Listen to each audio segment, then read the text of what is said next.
Bonjour Richard Ramos. Bonjour. On vous connaît comme franc-tireur de la majorité présidentielle. Vous étiez notamment clairement contre la réforme des retraites, on va y revenir.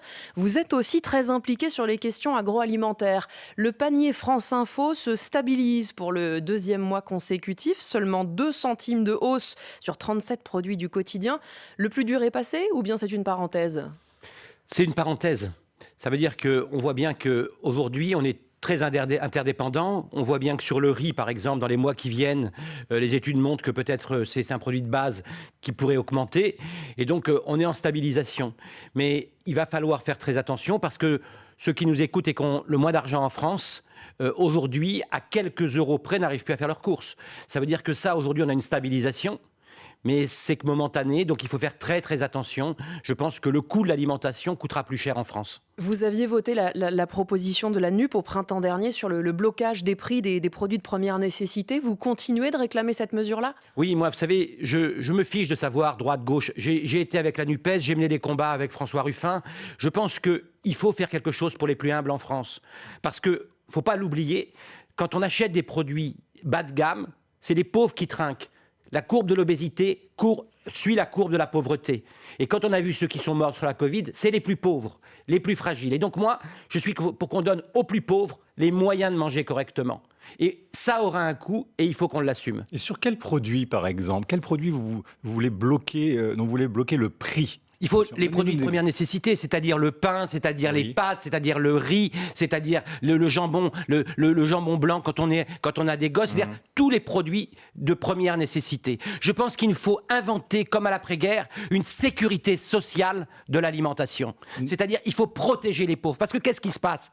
Quand je n'ai plus les moyens de manger, regardez chez des marques très connues, dans des supermarchés, chez M. Leclerc, qu'est-ce qui se passe ? On se rue sur les éco-plus, sur les prix les plus bas. Mais quand on achète des produits, quand on est pauvre en France, les plus bas, qu'est-ce qui se passe ? Il se passe qu'on a des produits qui ont plus de sel, plus de sucre, plus de gras. Et donc, qu'est-ce qu'on a aujourd'hui ? Des prix qui montent et des gens qui vont aller sur des produits qui sont dangereux pour leur santé. Alors, vous êtes membre de la Commission des affaires économiques de l'Assemblée nationale, donc ce sont des sujets que vous suivez de près. Richard Ramos se pose quand même, en vous entendant, la question à nouveau du chèque alimentaire. Il avait été promis par Bruno Le Maire. Est-ce que vous en avez des nouvelles ? On nous en avait dit que ce serait donné aux plus défavorisés au mois de juillet. On n'a rien vu venir. Et vous ? Non, on n'a rien vu venir non plus à l'Assemblée nationale. Mais le chèque alimentaire, on peut des fois faire un chèque dans l'urgence. Oui. Aujourd'hui, il y en a marre des urgences. Il faut construire demain une alimentation qui permette de nourrir les Français. Ça veut dire quoi ? Ça veut dire qu'avant, on avait vous savez, cette fameuse théorie économique de Ricardo.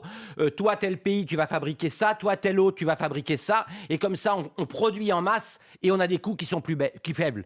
Non, aujourd'hui, la souveraineté alimentaire dans un monde perturbé fait que si on veut produire en France, ça coûtera plus cher. Et donc, c'est ça qu'il faut donner aux Français. Et moi, je ne suis pas pour le chèque alimentaire. Je vous l'ai dit, je suis pour c'est pas tout à fait la même chose, une sécurité sociale alimentaire. Oui, mais ça prendra du temps d'installer cette sécurité sociale. Dans l'immédiat, qu'est-ce qu'il faut faire justement pour que les Français qui ont le plus de difficultés à acheter des produits qu'ils veulent acheter aient les moyens de le faire ? Il faut que quand les gens travaillent, et notamment les travailleurs pauvres, on augmente les salaires. C'est-à-dire que moi, je ne suis pas pour qu'on baisse toujours les prix de l'alimentation. Parce que si on baisse les prix de l'alimentation, on aura des produits qui ne valent rien. Regardez autrefois, nous les bobos que nous sommes parisiens, on bouffe aujourd'hui des légumes et les riches et les pauvres mangent de la viande. Autrefois, les riches mangeaient de la viande et les pauvres des légumes. Aujourd'hui, c'est l'inverse. C'est-à-dire qu'il faut orienter une vraie politique à 20 ans d'une alimentation saine, sûre, durable pour les plus pauvres. Mais une augmentation des salaires, mais c'est-à-dire de combien ? Et c'est pas l'État qui le décide. Non, c'est pas l'État. On a l'impression d'entendre un insoumis quand vous parlez là, à quelqu'un qui est un rouge, comme on dit. Mais c'est-à-dire, comment vous faites ? C'est monsieur un insoumis ou un rouge. Oui. Monsieur, si vous allez dans les endroits où c'est plus pauvre, ou moi dans ma circonscription, hier, il y avait des femmes qui avaient leurs gosses à garder parce qu'elles étaient en garde alternée et qu'elles pouvaient pas aller leur faire les courses, même chez Lidl. Je suis pas un rouge, monsieur. Je fais attention aux plus pauvres, aux plus humbles. Dans la circonscription, ils ont pas les moyens de mettre de l'essence pour aller dans le supermarché. Et donc, je crois aujourd'hui, je suis pas un rouge. Mon père était communiste, mais moi, je suis pas un rouge, monsieur. monsieur. Je pense simplement que dans ma circonscription, là où il y a de la misère, dans une France qui est riche, on ne peut pas laisser cette misère-là s'installer. En tout cas, les prix au supermarché ne vont pas revenir au prix d'avant-crise. C'est ce qu'on comprend avec ce phénomène d'inflation, même si là, il y a une stabilisation. Qu'est-ce qu'il faut faire aussi? Mettre la pression sur les industriels, les distributeurs? Alors, on a plusieurs éléments. Vous avez vu votre panier, le panier France Info, il était stagnant. On a vu qu'il était stagnant. Votre panier, je crois que c'est sur 60 produits. Il y a quelques produits qui vont augmenter. Il faut à la fois, sur certains industriels, notamment les plus gros, faire attention. Parce que là, il y a des gens qui se goinfrent. Là, on a quand même des gens qui sont en train de penser qu'on va se servir de la hausse des prix et de l'autre côté, on va pouvoir augmenter les prix. Ce ne sont pas les PME françaises. Les PME françaises, elles ont eu des surcoûts de matières premières et des surcoûts également d'énergie. Mais les grandes multinationales sont en train de jouer sur le dos des Français. Donc là, il va falloir faire très attention aux industriels, à leur dire attention, on va vous surveiller. Et puis la grande distribution, elle doit prendre sa part. Elle ne doit pas uniquement essayer de faire baisser sur les prix à marque distributeur, mais en augmentant les produits, ce qu'on appelle à marque, que certains Français aiment bien. Et donc, il faut regarder tout ça et essayer que les gens se mettent d'accord dans l'intérêt des Français. Mais il faut taxer leurs bénéfices davantage à justement ces distributeurs s'ils ne jouent pas le jeu, par exemple? Non, parce que sur la grande distribution, il y a des montages financiers qui font que si je suis propriétaire de ma SCI et de mon centre commercial, vous ne verrez pas de bénéfices en fin d'année. Et donc, si vous augmentiez l'impôt sur le bénéfice de ces gens-là, eh bien, vous ne le verriez pas. Ce qu'il faut regarder, c'est la réalité des prix et les obliger à faire en sorte que les marges soient plus courtes pour elles. Richard Ramos, vous parliez des salaires, pardon, mais c'est-à-dire, ça c'est important, s'il doit y avoir un signal pour cette augmentation, c'est l'augmentation du SMIC. Le gouvernement doit-il donner un coup de pouce au SMIC qu'il n'a pas donné? Oui, il le doit. Il le doit, combien? exactement. Alors, je ne sais pas, je veux dire, il y a des négociations avec les syndicats. Moi, ce que je crois, c'est que c'est très important sur une radio, une chaîne publique comme la vôtre. C'est très important. Il faut des politiques à long terme. Aujourd'hui, manger demain coûtera plus cher parce qu'il faudra produire en France. D'accord? Et parce que ça coûtera plus cher, il ne faut pas baisser les prix des produits parce que sinon, on aura des produits de mauvaise qualité pour une mauvaise santé pour les plus pauvres. Il faudra donner aux gens les moyens d'acheter des produits qui sont corrects. Il n'y a que deux façons de le faire.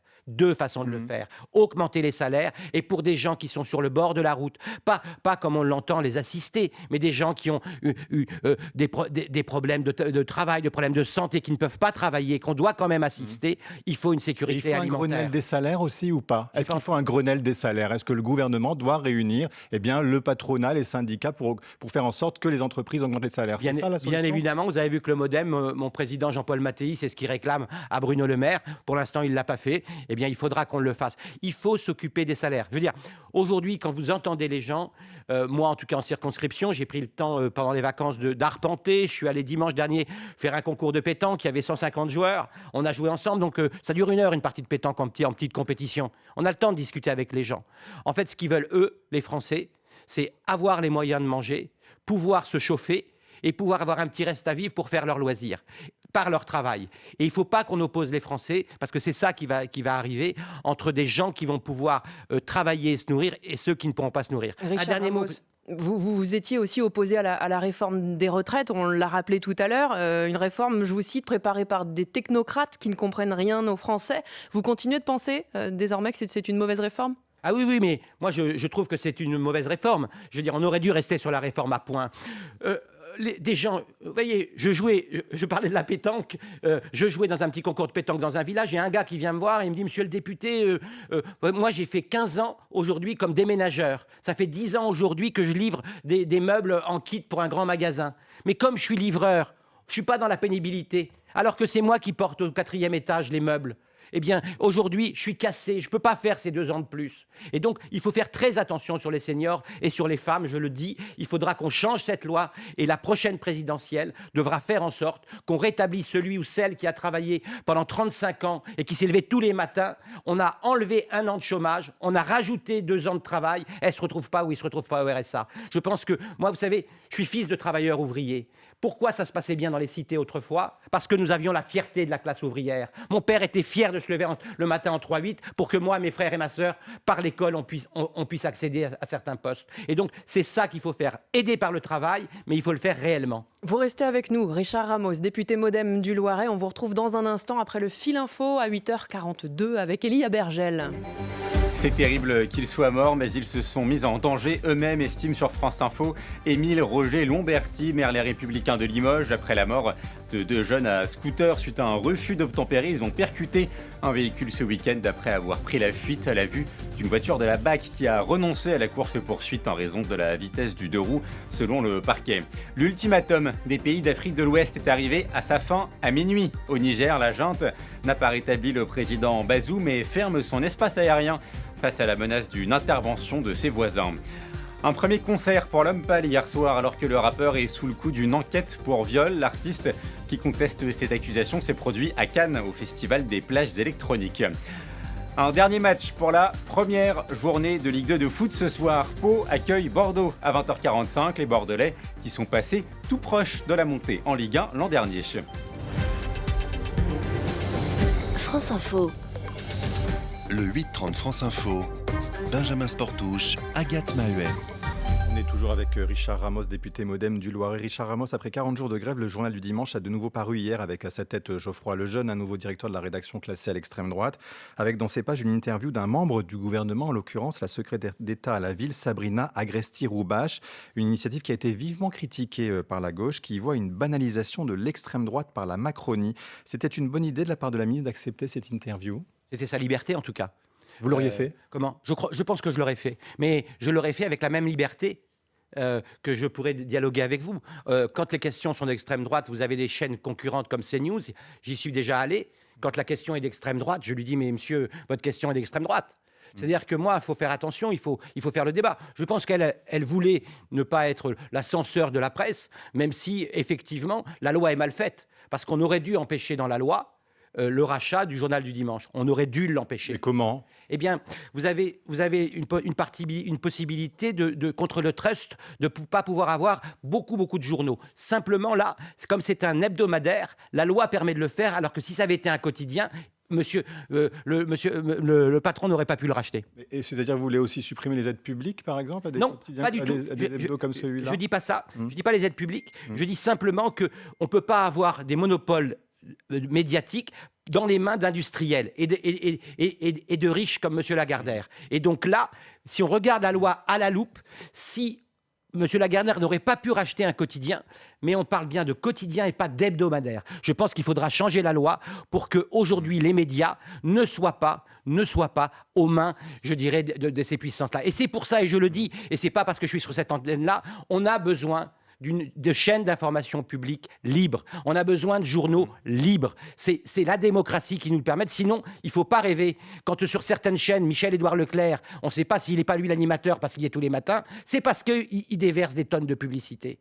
Et donc, il y a bien une collusion entre l'argent qu'on déverse dans les médias et finalement les lignes éditoriales. Alors, Richard Ramos, le grand projet d'Emmanuel Macron pour la fin de l'été, c'est une initiative politique d'ampleur, c'est-à-dire une série de rencontres proposées à ce qu'il appelle les forces politiques de l'arc républicain, donc tendre la main à LR et au PS, en quelque sorte. Et ça peut marcher, d'après vous ? Non, ça ne peut pas marcher.